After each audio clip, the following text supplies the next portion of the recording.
Per reports, the Oklahoma Sooners have found their offensive coordinators. We'll talk about all that on today's episode of Locked On Sooners. You are Locked On Sooners, your daily podcast on the Oklahoma Sooners, part of the Locked On Podcast Network, your team every day.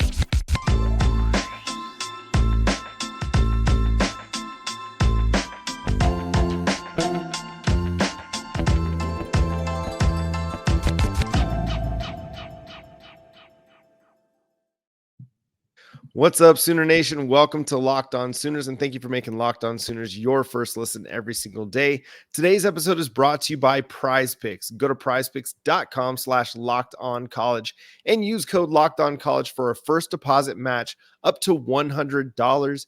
Daily fantasy sports made easy over at PrizePicks.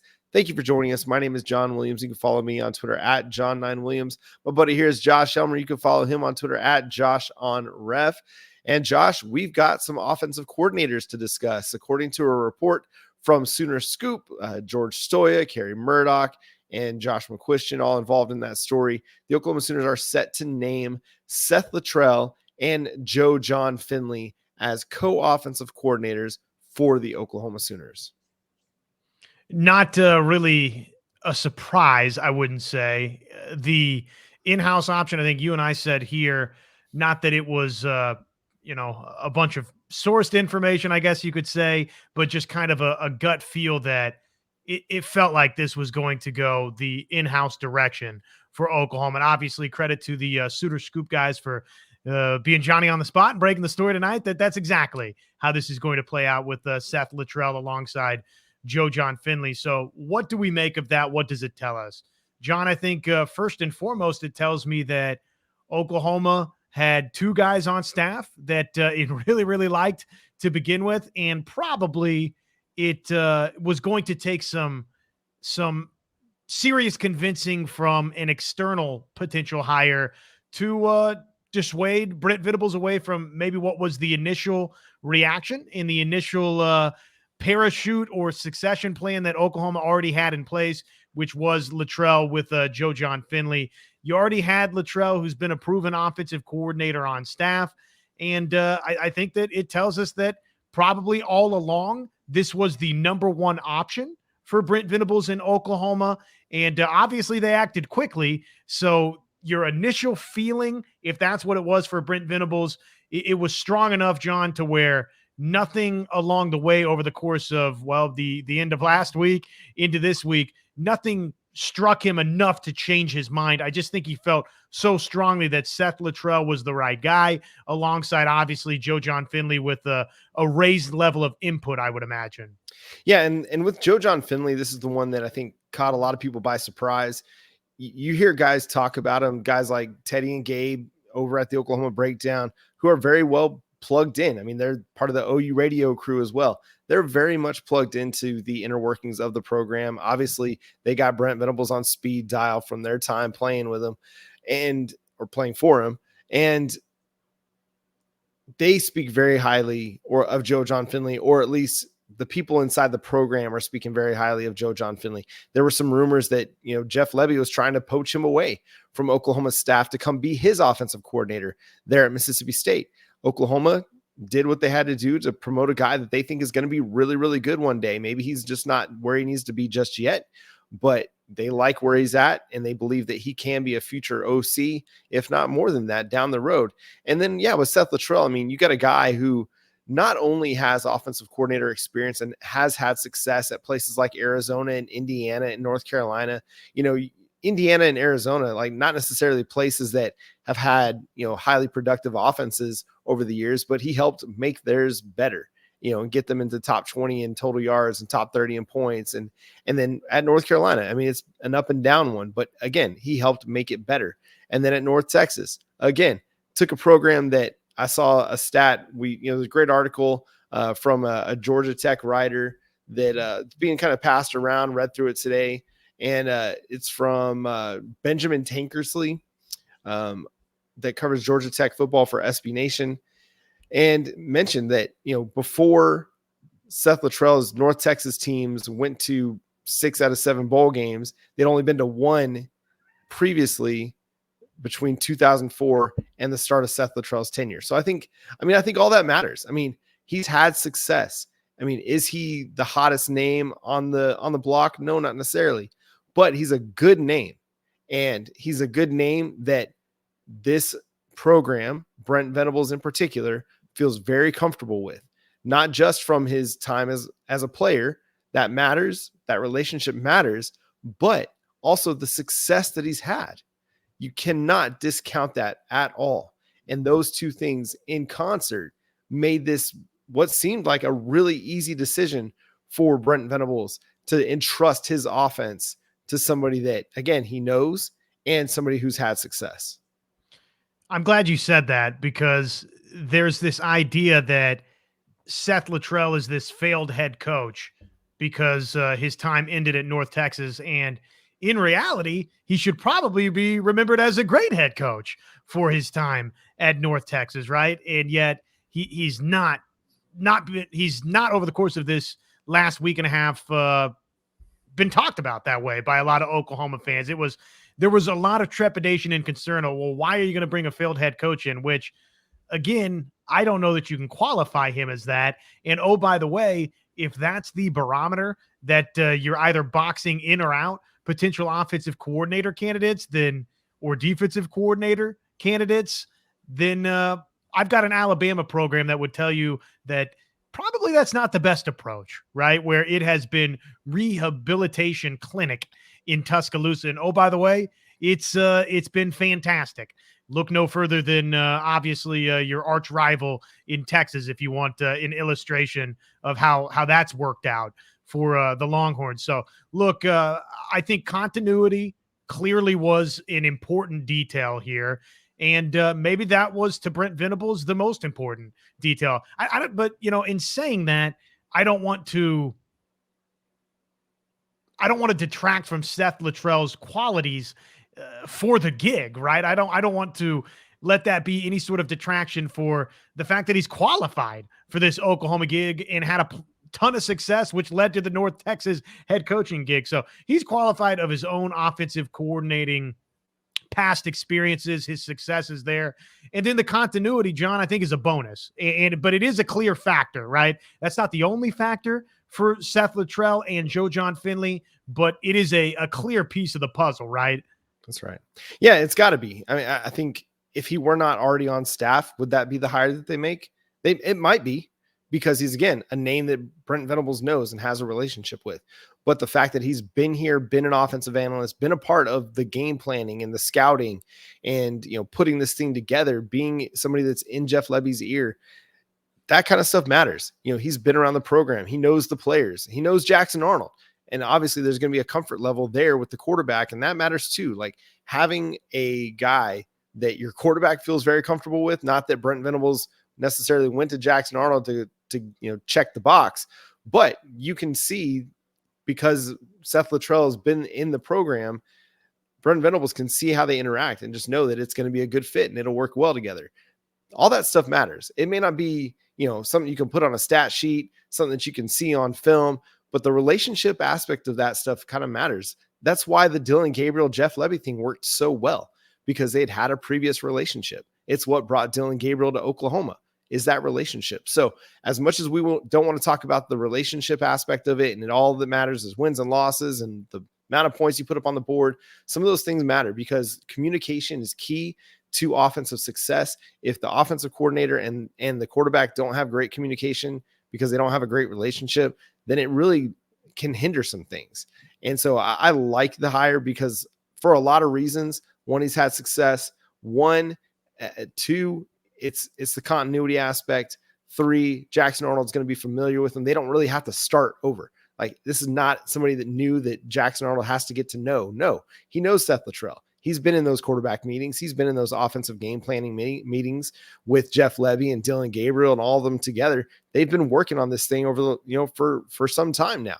So there's a great chance that they can just hit the ground running right now and begin to kind of discuss more. Okay, what is our offensive philosophy going to look like? What do we want our identity to be? And how are we going to best utilize Jackson Arnold's skill set in 2024? Like, they can hit the ground running right now on that. And we're going to talk more about how this is going to work, what Seth Latrell brings to the table, what John Finley brings to the table in this, and any other lingering leftover questions we might have about the Oklahoma Sooners coaching hire in this episode of Locked On Sooners, your team every day.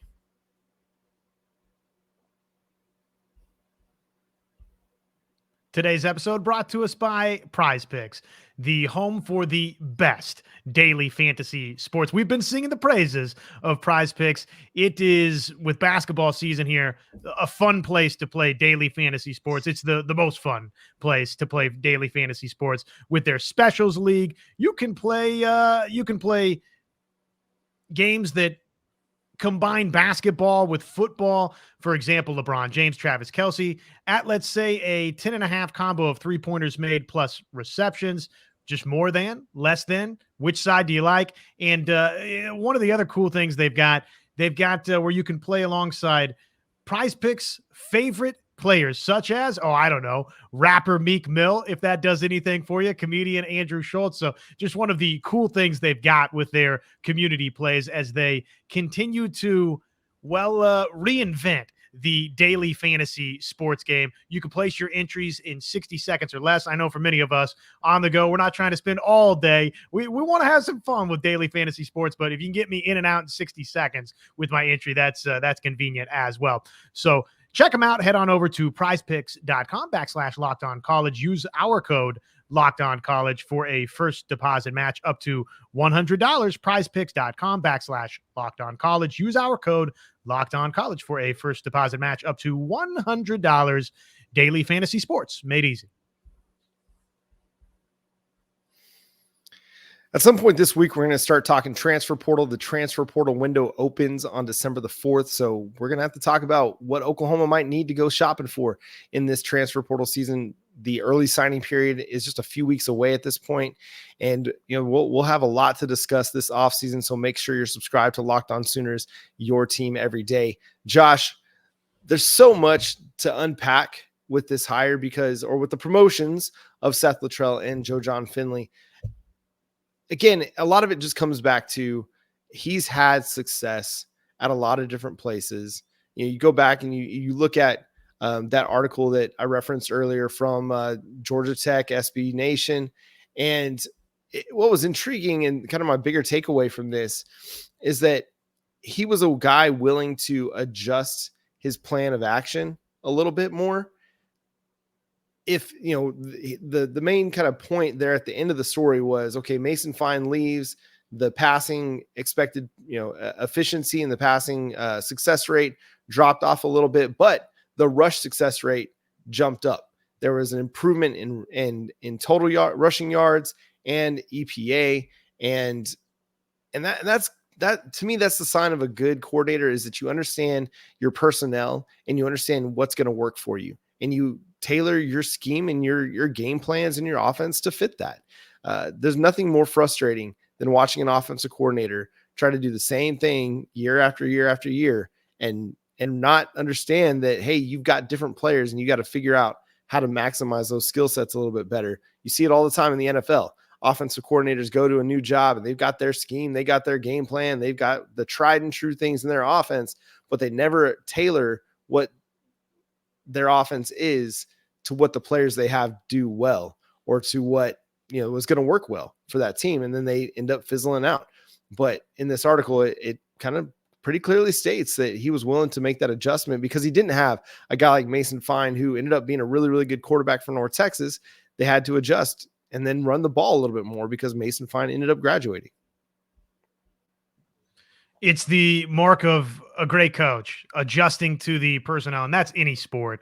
But in the football sense, look, I don't want to wait year to year for changes either. I understand that you've got an idea of a base offense that you run, and stylistically, you've got some things that ideologically you believe in.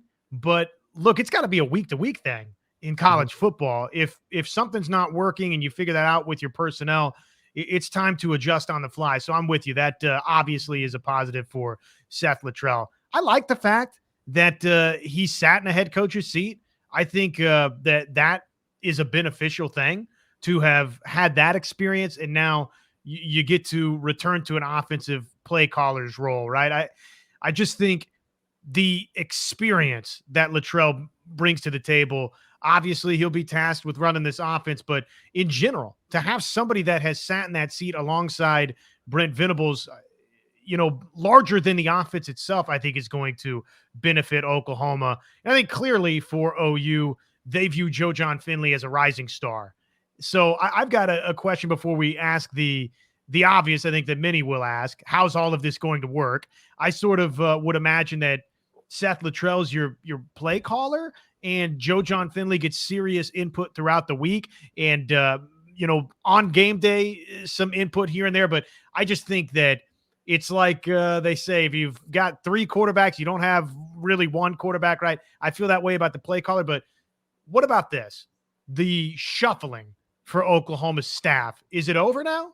Does this tell us that, okay, I mean, obviously John Finley is staying in place. Any flirtation that was there between John and Mississippi State, you saw all sorts of different assistants for Oklahoma linked to different places, right? Because that's what happens. Somebody moves, and then, okay, well, Jeff Lebby's going to try and pluck the whole staff away, right? And, oh, by the way, if somebody's not named the offensive coordinator, do their feelings get hurt? Now they're off somewhere else.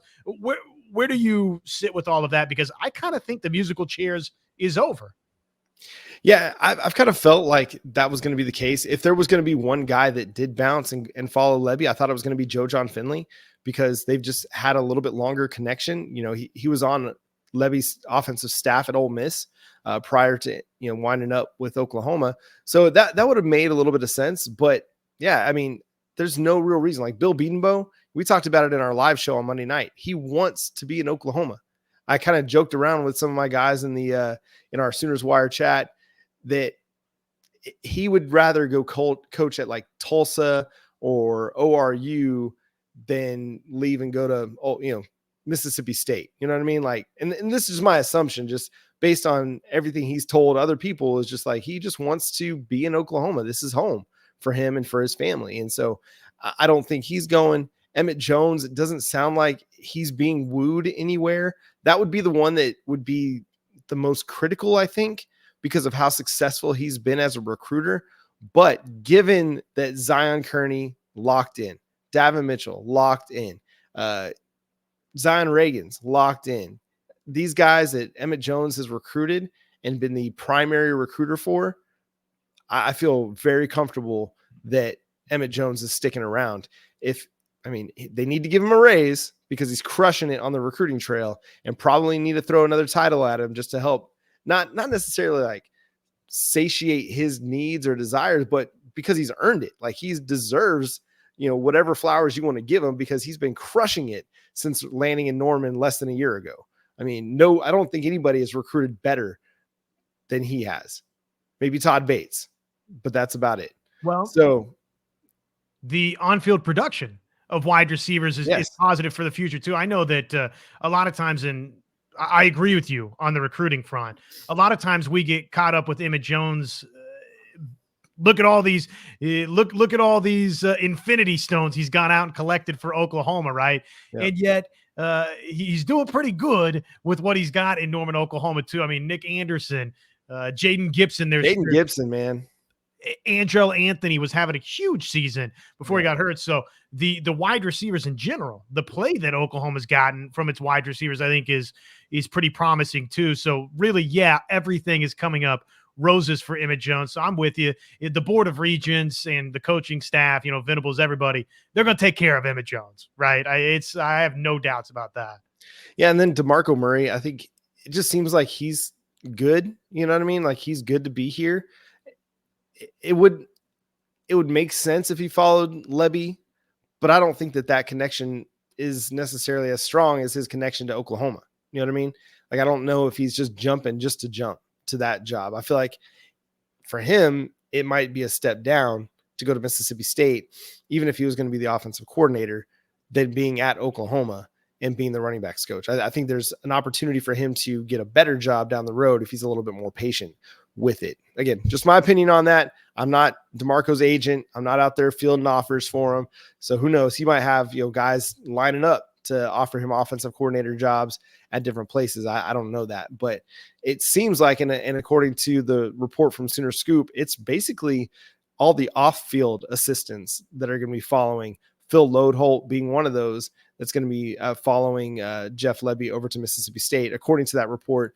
And then this is a guy that could end up back at Oklahoma one day as its offensive line coach whenever, Bill Bedenbaugh decides to hang it up. But for now, go get your experience, go see what it means to be the position coach, and then go from there. And I think that's where a lot of the off-field assistants are going to kind of land, according to George Stoya and again, Kerry Murdoch and those guys over there. So we'll have a few more takeaways about the promotion, and we'll just see where it goes, man. I think it's exciting. I think it's going to be a really, really great thing for Oklahoma. From the toughness standpoint, I think the physicality is going to really jump up for the Sooners moving forward. We'll talk more about it after the break. When you're hiring for your small business, you want to have as many top tier candidates as possible to interview. That's why you have to check out LinkedIn Jobs. LinkedIn Jobs has the tools to help find the right professionals for your team faster and for free. LinkedIn isn't just another job board. LinkedIn has a vast network of more than 1 billion professionals, which makes it the best place to hire. Hiring is easy when you have that many qualified candidates. So easy, in fact, that 86% of small businesses get a qualified candidate within 24 hours. LinkedIn knows that small businesses are wearing so many hats and might not have the time or resources to hire. Thankfully, with LinkedIn, the process is intuitive, quick, and easy. They even just launched a feature that helps you write job descriptions, making the process even easier and quicker. So go to linkedin.com/lockedoncollege to post your job for free. That's linkedin.com/lockedoncollege to post your job for free. Terms and conditions apply. All right, Josh, any other final takeaways about the OC hire or the coaching staff or where Oklahoma's headed this offseason? Well, I do think it's exciting that Brent Venables is looking to promote somebody like John Finley. I think, if you've ever been a part of, which most everybody I'm imagining, listening, watching the show has at some point in their life been a part of moving up in a company, right? I mean, I just think that's exciting for John Finley, that portion of it. The how will it work component. Are you with me? I mean, I would imagine that Seth Littrell is your in-game play caller, and John Finley has an elevated role here to where he will be much more heavily involved in terms of installation of a game plan. He'll probably be on he'll be in constant communication in game, but I just think you have to have the buck stop somewhere, right? Mm-hmm. And I would imagine that's going to be with Seth Littrell, but let that not be some big slight to John Finley. I do think this is a legitimate promotion for John and a big step forward in his career. But how do you see that piece of it working out? Yeah, I feel like it's going to be similar to what we saw this year, where John helps relay signals like he did for Jeff Lebby. And whether, Seth Latrell is up in the booth or he's down on the field, you still need that guy that helps coordinate with the coordinator almost. Once the coordinator makes the call, you got a guy that's ready to go and throw the signals to the quarterback and to the offense and get everybody on the same page. I think what this does is just gives him the title that goes along with that, because there's a lot that goes into being able to relay those signals. I mean, those are not simple things that Michigan is trying to decipher across the country. So you got to have a guy that's, one, really, really smart, two, can communicate on the fly, and three, that you work really, really well with and trust. And I think that's why this is going to work really, really well. Yeah, I think Seth Littrell is going to be the play caller. Parker Thune of OU Insider even said as much. And he basically said, based on the people that he talked to, that Seth Littrell would be the play caller. And I think that's the right move. There's too much at stake right now to go with a rookie play caller at Oklahoma. You've got a quarterback who's going to be starting for the first time in 2024. You've got a young group of receivers. You got an offensive line that's going to be replacing maybe up to 4 guys that are starters. Now, you could consider Jacob Sexton a starter because he started the last few games, but then you still have 3 if Andrew Raym goes off to the NFL along with Walter Rouse and Tyler Guyton, and then McCade Matire could go off to the NFL as well. So I think you've got to have somebody with that play calling experience to help lessen the burden of, replacing so many guys along the offensive line and breaking in not a freshman quarterback, but a first-time starter at quarterback this next year. Well, and it's exciting to see somebody professionally climb those ranks again. If I didn't articulate that point succinctly, that's it, right? I mean, for John Finley, this is a big moment for him. It does give me the indication that Seth Littrell, he's your play caller. John Finley, obviously heavily involved the week of game planning. And I think game day, he's going to have legitimate input too, but the buck stops, of course, with Littrell. And yet this sets him up to where, Oklahoma's been a revolving door of success at offensive coordinator. Every single one, even though the one that didn't work out in Josh Heupel, every single one's been a head coach after being an offensive coordinator at Oklahoma. So probably that's going to be the case with Seth Latrell again, that if this thing goes well enough, 1 year, 2 years in the SEC, he resurfaces as maybe a Power 5 head coach part 2 somewhere. And then I think that sets John up to be the heir apparent offensive play caller going forward, the next OC for OU. So I think the show 2 years from now, we can write it for you right now. We can do the broadcast for you right now. John Finley's your next offensive coordinator, probably after Seth Littrell, if things are successful.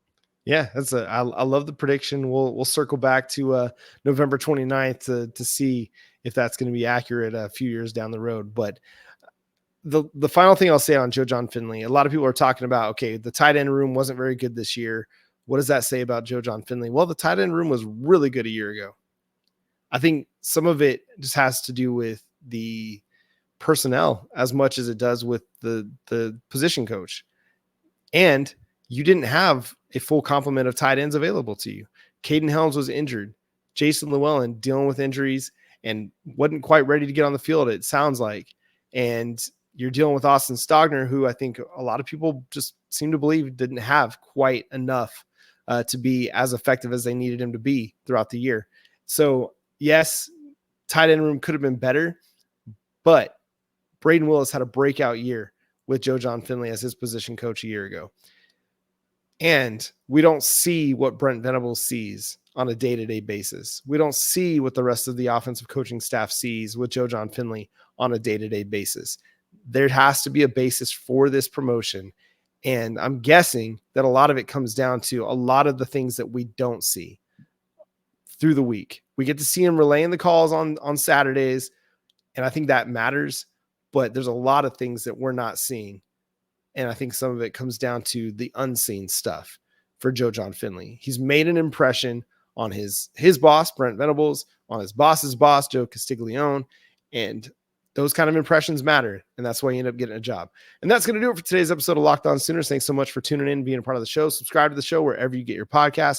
We're free and available on all podcast platforms and on YouTube. Again, we'll be back to start discussing transfer portal stuff, getting you ready for early signing period as well throughout this week and next. Again, we're championship Saturday, but then we're kind of in the offseason, basically, aside from the bowl game and figuring out where Oklahoma's going to land, probably the Alamo Bowl, but you never know. But make sure you follow Josh on Twitter at JoshOnRef, myself at John9Williams. The show is at Locked On Sooners and on Facebook, Locked On Sooners Podcast. But until next time, he's Josh Helmer. I'm John Williams, Boomer Sooner.